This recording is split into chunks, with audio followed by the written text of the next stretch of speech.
கர்த்தருடைய பரிசுத்த நாமத்துக்கு மகிமை உண்டாவதாக. கர்த்தராகிய இயேசு கிறிஸ்து நாமத்தில் உங்கள் யாவருக்கும் என்னுடைய அன்பின் வாழ்த்துக்கள்.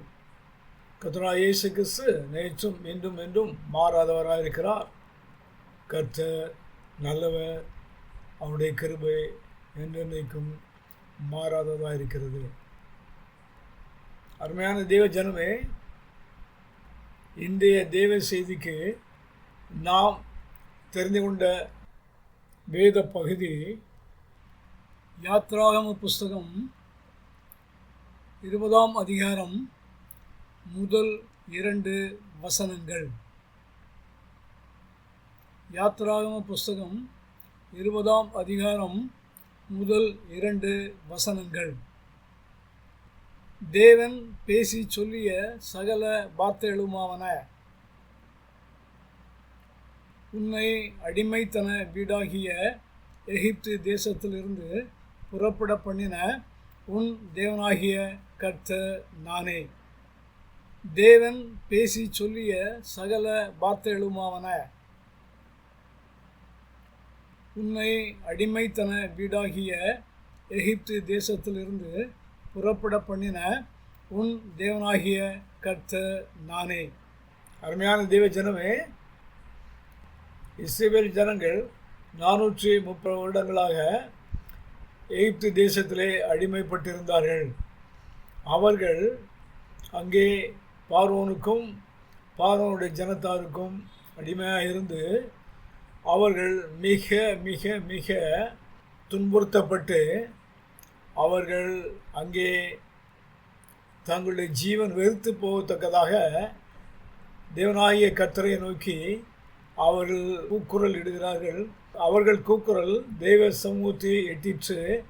அப்பொழுது தேவன் வானத்திலிருந்து நோக்கி பார்த்து இஸ்ரவேல் ஜனங்களுடைய கூக்குரலை கண்டு அவர்களுக்கு மனதிறங்கி அவர் எகிப்திலிருந்து இஸ்ரவேல் ஜனங்களை விடுவிக்கத்தக்கதாக மோசே என்கிறதான ஒரு மனுஷனை அவர் ஏற்படுத்தி அவர்களை எகிப்து தேசத்தின் அடிமைத்தனத்திலிருந்து விடுவித்து கொண்டு வந்து வனாந்தரத்திலே அவர்களுக்கு தன்னுடைய கட்டளைகளையும் பிரமாணங்களையும் கொடுக்கிறார். அவைகளே இஸ்ரவேல் ஜனங்களுக்குரிய பிரமாணங்கள் ஆயின. அருமையான தேவ ஜனமே, இந்த நாட்களிலே நாம் பார்க்கிறோம், இந்த உலகத்திலே அநேக கொடுமைகளும் வன்முறைகளும் பாவங்களும் நிறைந்து இந்த பூமியானது காணப்பட்டு கொண்டிருக்கிறது. இவ்விதமாக இந்த பூமியிலே நாம் ஒவ்வொரு நாளும் நாம் மன சஞ்சலத்தோடும் மன பாரத்தோடும் வருத்தத்தோடும் துக்கத்தோடும் நாம் ஜீவித்து கொண்டிருக்கிறோம். நாம் வேலைக்கு செல்கிறோம், அங்கே அநேக பிரச்சனைகளை சந்திக்கிறோம். நாம் வேலைக்கு சென்றுவிட்டு வீட்டுக்கு திரும்புவோமா என்கிறதான அந்த சந்தேகம் கூட நமக்கு காணப்படுகிறது. கர்த்தர் நம்மோடு கூட இருக்கிறபடினாலே நாமும் நம்முடைய பிள்ளைகளும் வெளியிலே சென்று நாம் சுகத்தோடும் பலத்தோடும் எந்த விதமான ஆபத்தும் இல்லாதபடி நாம் வீடுகளுக்கு வந்து சேர்கிறோம். நம்முடைய வருங்கால சந்ததிகள், நம்முடைய பிள்ளைகள், நம்முடைய வாலிப பிள்ளைகள், இவர்களை நாம் இந்த பூமியிலே இந்த உலகத்திலே நாம் அவர்களை செம்மையான வழியிலே நாம் வளர்க்க வேண்டியதாக காணப்படுகிறது. கர்த்தருக்கு பயப்படும் பயத்திலே நாம் வளர்க்க வேண்டியதாக காணப்படுகிறது.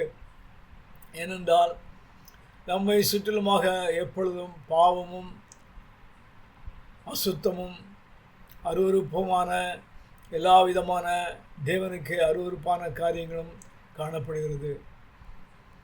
இவையிலிருந்து நாம் தப்பி நாம் எப்பொழுதும் நம்மை பாதுகாத்து கொள்ள வேண்டும், நம்முடைய பிள்ளைகளை பாதுகாத்து கொள்ள வேண்டும், நம்முடைய வாலிப பிள்ளைகளை நாம் பாதுகாத்து கொள்ள வேண்டும். இந்த செய்தி எதற்கென்றால், நாம் நம்முடைய பிள்ளைகளை, சிறு பிள்ளைகளை, வாலிபர்களை, பெண் பிள்ளைகளை நாம் இந்த நாட்களிலே மிகவும் ஜாக்கிரதையோடு நாம் வளர்க்க வேண்டும். நாம் கர்த்தருக்கு பயப்படுகிற பயத்தோடு அவர்களை நாம் வளர்க்க வேண்டும். அவளுக்கு சத்தியத்தை நாம் போதித்து நாம் வளர்க்க வேண்டும். ஏனென்றால் அவர்களுக்கு இந்த பூமியின் நடவடிக்கைகள், இந்த பூமியின் நடைமுறைகள், இந்த பூமியின் சட்ட திட்டங்கள், இந்த வேதத்தின் சட்ட திட்டங்கள் அவர்கள் அறியாதவர்களாக காணப்படுகிறார்கள். நாம் ஆலயங்களுக்கு சென்றாலும், நாம் சண்டே ஸ்கூல் பிள்ளைகளுக்கு அனுப்பி வைத்தாலும், நாம் யூத் மீட்டிங் என்று சொல்லி அவர்களை வாலிபர்கள் கூட்டங்களுக்கு அனுப்பி வைத்தாலும், அவர்கள் இந்த வயதிலே அவர்களுக்கு அநேக இடையூறுகள் காணப்படுகின்றன. டிஸ்ட்ராக்ஷன்ஸ் என்று சொல்லப்படக்கூடிய அநேக டிஸ்ட்ராக்ஷன்ஸ் காணப்படுகின்றன. இந்த கடைசி காலத்திலே, இந்த மிக வேகமாக உலகம் சென்று கொண்டிருக்கிற இந்த காலத்திலே, இந்த ஆர்டிஃபிஷியல் இன்டெலிஜென்ஸ் என்று சொல்லக்கூடிய இந்த காலத்திலே, இந்த சயின்டிஃபிக் இன்வென்ஷன்ஸ் மிக மிக அதிகமாக காணப்படக்கூடிய இந்த காலத்திலே, இந்த ஸ்மார்ட் ஃபோன் என்று சொல்லக்கூடிய மொபைல் ஃபோன் காலத்திலே, இந்த இன்டர்நெட் என்று சொல்லக்கூடிய இந்த வலைத்தளங்கள் இந்த காலங்களிலே, யூடியூப் மற்றும் ஃபேஸ்புக் என்று சொல்கிறான எல்லா விதமான கேட்ஜெட்ஸ் மூலமாக கிடைக்கக்கூடிய தகவல்கள் மூலமாக அவர்கள் அதிகமாக தங்களை கெடுத்துக்கொள்ள மிக அதிகமான வாய்ப்புகள் உண்டு. அவர்கள் பெற்றோருக்கு தெரியாமல், தங்களுக்கு தாங்களே நாம் என்னதென்று அறிந்து கொள்ளாமல், அவர்கள் இவ்விதமான இன்டர்நெட்டுக்குள்ளேயும் ஆபாசமான காரியங்களை அவர்கள் பார்ப்பதனாலும் அதை கேட்பதனாலும் அவர்கள் தங்களுடைய இதயத்தை கெடுத்துக் கொள்கிறார்கள். வாலிபர்கள் தங்களை கெடுத்துக் கொள்கிறார்கள். சிறு பிள்ளைகள் தங்களை கெடுத்துக் கொள்கிறார்கள். அவர்கள் தாங்கள் செய்வது இன்னதென்று அறியாமல் செய்து கொண்டிருக்கிறார்கள். ஆனாலும் கூட அவைகள் பாவமே. கிறிஸ்தவர்களாகிய நாம் இவ்விதமாக நம்முடைய பிள்ளைகளை சிறு வயதில் முதற்கொண்டு அவருடைய வாலிப நாட்கள் வரையிலும், அவர்கள் கர்த்தருக்கு பயந்து ஒரு ரட்சிப்பின் அனுபவத்தை பெற்றுக்கொள்ளும் வரையிலும், ஒரு மன திரும்புதலின் அனுபவத்தை பெற்றுக்கொள்ளும் வரையிலும், அவர்கள் பாவம் என்னதென்று அறிந்து பாவத்தை அவர்கள் ஜெயிக்கக்கூடிய அந்த ஒரு நிலவரத்திற்குள் அவர்கள் கடந்து வரும் வரையிலும் நாம் அவர்களுக்கு சத்திய வசனங்களை போதிப்பது மிகவும் அவசியமாக காணப்படுகிறது. இவர்கள் சண்டே ஸ்கூல், விபிஎஸ் மற்றும் யூத் மீட்டிங் இவர்களுக்கு நாம் அனுப்பி வைத்தாலும் கூட அவர்கள் முழுமையாக தேவனுடைய வார்த்தைகளை கேட்டு தேவனுடைய பிரமாணங்களை அறிந்து கொள்வதில்லை. ஏனென்றால் அங்கே போதிக்கப்படுவது ஒவ்வொரு ஆலயத்திலும் ஒவ்வொரு சபைகளிலும் அவருடைய சபைகளின் மேன்மை குறித்து அவர்கள் பேசுகிறார்கள். அவர்கள் தாங்கள் எவ்விதமாக இந்த உலகத்திலே ஐஸ்வர்யங்களாக மாற வேண்டும் என்று சொல்லி அதற்காகவே அவர்கள் தங்கள் சபைகளை நடத்தி கொண்டிருக்கிறார்கள். ஆகவே நாம் நம்முடைய பிள்ளைகளுக்கு நம்முடைய வீடுகளிலே நாம் சத்தியத்தை போதிக்க வேண்டிய அவசியமாக இருக்கிறது. நம்முடைய வீடுகளிலே நம்முடைய பிள்ளைகளை நாம் கண்காணிக்க வேண்டிய அவசியமாக இருக்கிறது.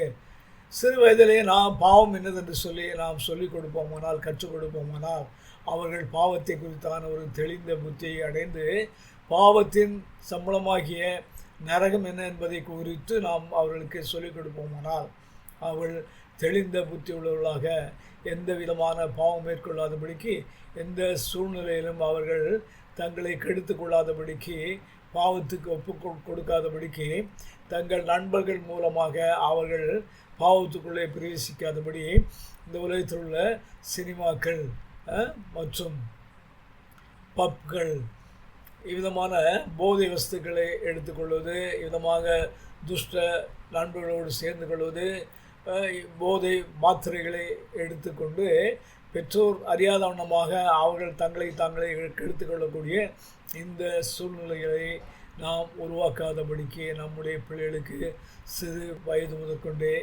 நாம் பாவம் என்னது என்பதை கற்றுக் கொடுத்து, தேவன் யார் என்பதை கற்றுக் கொடுத்து, இயேசு கிறிஸ்து யார் என்பதை கற்றுக் கொடுத்து, பாவத்தின் சம்பளம் என்ன என்பதை கற்றுக் கொடுத்து, எவ்விதமாக இயேசு கிறிஸ்து ரத்தம் நம்முடைய பாவங்களை கழுவி சுத்திகரிக்கிறது என்று சொல்லி கற்றுக் கொடுத்து, இவ்விதமாக நாம் பிள்ளைகளை நம்முடைய வீடுகளிலே நாம் வளர்க்க வேண்டும். அதற்காகவே இந்த செய்தியை நாங்கள் உங்களுக்கு கொடுக்கிறோம்.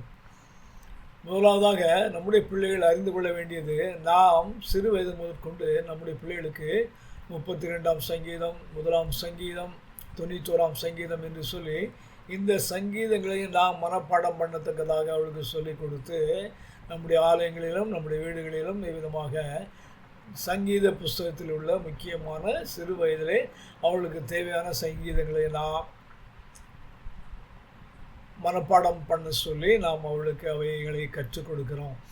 ஆனாலும் கூட இது அவளுக்கு ஓரளவு பிரயோஜனமாய் காணப்பட்டாலும் கூட பாவம் என்கிறதான அந்த உலகத்துக்குள்ளே பிரவேசிக்கும் பொழுது, தன்னுடைய வாலிப வயதுக்குள்ளாக அவர்கள் பிரவேசிக்கும் பொழுது அவருடைய இதயத்திலே தேவ பயம் என்பது இல்லாமல் போய்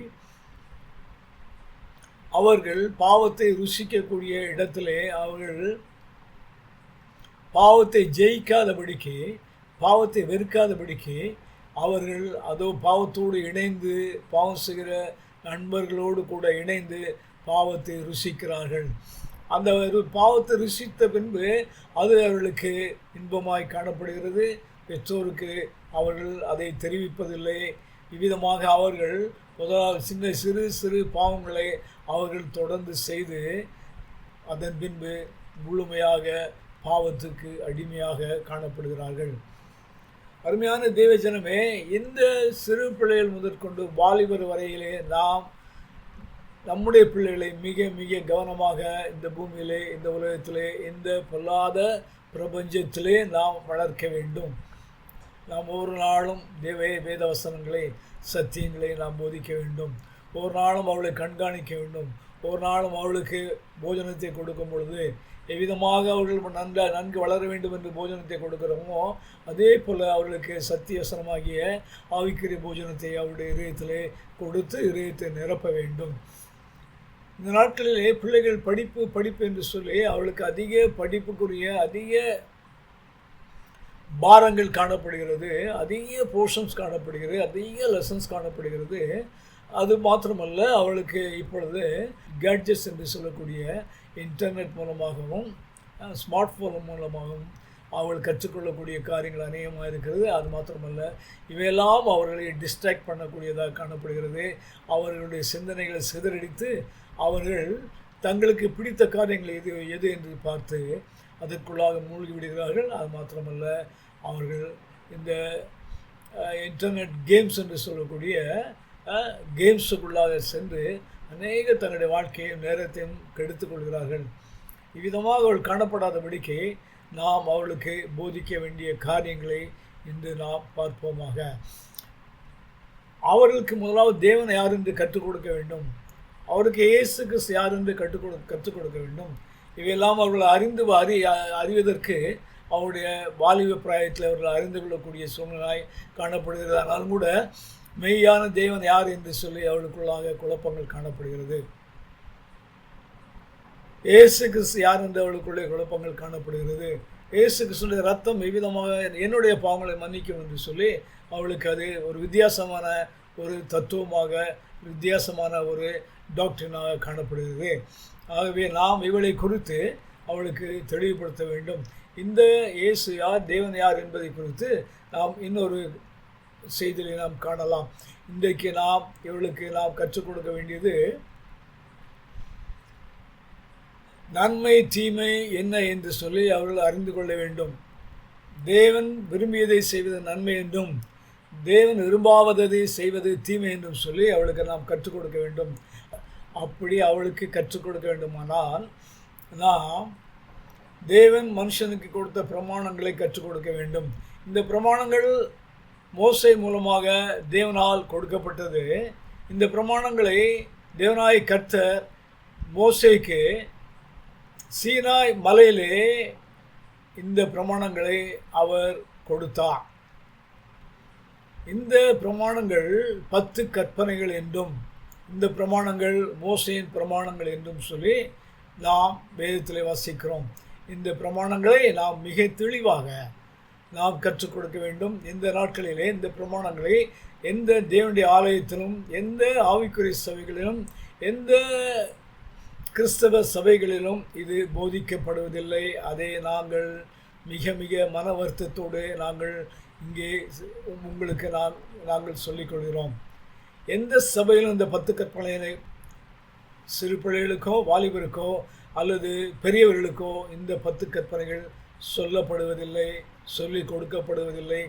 அப்படியே சொல்லிக் கொடுக்கப்பட்டாலும் கூட இவர்கள் அந்த 10 கற்பனைகளை தேவன் சொன்ன வேளை சுருக்கி முழுமையான அர்த்தத்தை புரிந்து கொள்ளாதபடிக்கு அவர்கள் 10 கற்பனைகளை சுருக்கி சொல்கிறார்கள். அது தவறான காரியமாக இருக்கும். வேத வசனங்களை தேவன் சொல்கிறார், ஒன்றையும் கூட்டாதே ஒன்றையும் குறைக்காதே என்று சொல்கிறார். ஸோ வேத வசனங்கள் நாம் என்ன செய்ய வேண்டும் என்று சொன்னால், வேத வசனங்களை நாம் அப்படியே பிள்ளைகளுக்கு சொல்லிக் கொடுக்க வேண்டும். இந்த 10 கற்பனைகள் நாம் இன்டர்நெட்டில் தேடி பார்ப்போமானால், அல்லது நாம் வீடுகளிலே நாம் ஃப்ரேம் பண்ணி போட்டிருக்கும் அந்த 10 கற்பனைகளை நாம் பார்ப்போமானால், அவைகள் முழுமையாக தேவனுடைய வார்த்தைகளை, தேவனுடைய பிரமாணங்களை, தேவனுடைய 10 கற்பனைகளை பிரதிபலிப்பதாக காணப்படுவதில்லை. இப்பொழுது நாம் இந்த 10 கற்பனையின் சுருக்கங்கள் என்று சொல்லக்கூடிய இந்த 10 கற்பனைகளை நாம் முதலாவது பார்ப்போம். அதற்கு பின்பாக வேதாகமத்திலே 10 கற்பனைகள், முழுமையான 10 கற்பனைகள் என்ன என்பதை குறித்து நாம் பார்க்கலாம். யாத்திராகமம் 20ஆம் அதிகாரத்திலே 1 முதல் 17 மட்டும் உள்ள வசனங்களிலே இந்த 10 கற்பனைகள் காணப்படுகின்றன. இவைகளை நாம் நம்முடைய பிள்ளைகளுக்கு போதிக்க வேண்டும்.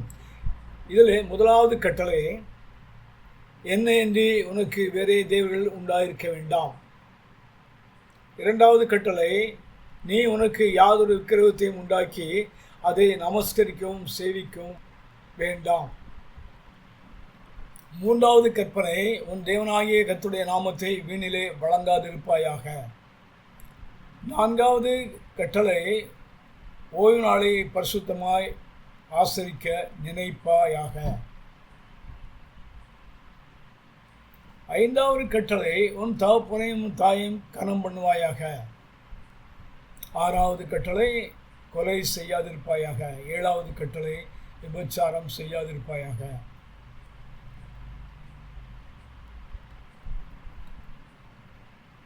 எட்டாவது கட்டளை, களவு செய்யாதிருப்பாயாக.